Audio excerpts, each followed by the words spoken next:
Welcome, my friends. We're on day 27 of our journey through the New Testament in 30 days. Today we've read James and 1st and 2nd Peter. You know, humility is a character trait that we need more practice in, that I need more practice in. I define what is humility. I define it from Philippians 2. A couple of components that are revealed there. One is that humility is when we think of others as more important or as better than ourselves. We put them on a higher level than us, rather than the other way around, where we are usually the most important thing in our lives.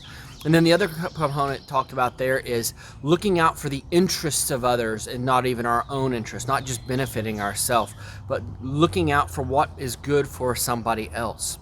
In today's reading, both James and Peter quote the same passage from Proverbs 3:34, which says, "God opposes the proud, but favors the humble." Think about that for a minute.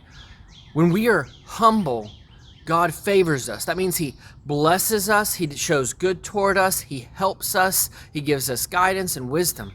But when we are proud, when we put ourselves first and think ourselves the most important, then God actively opposes us. He stands against us. He thwarts our plans. He stops us. I don't know about you, but I want to be on the side of God's blessing and not His opposition. So I want to practice and put into practice humility. We need humility toward God. Of course, He's at the highest plane. We put Him ahead of everything and put His commands ahead of everything in our life, obeying Him, assuming that He's right in His word rather than what our own ideas are.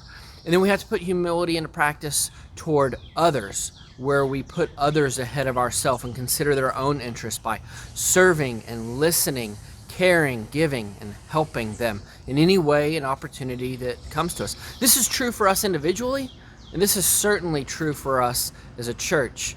When we put those into practice, God blesses not just us individually. When we're humble, God blesses and favors our church. So let us consider how we can be humble and put others ahead of ourselves today. God bless. See you tomorrow.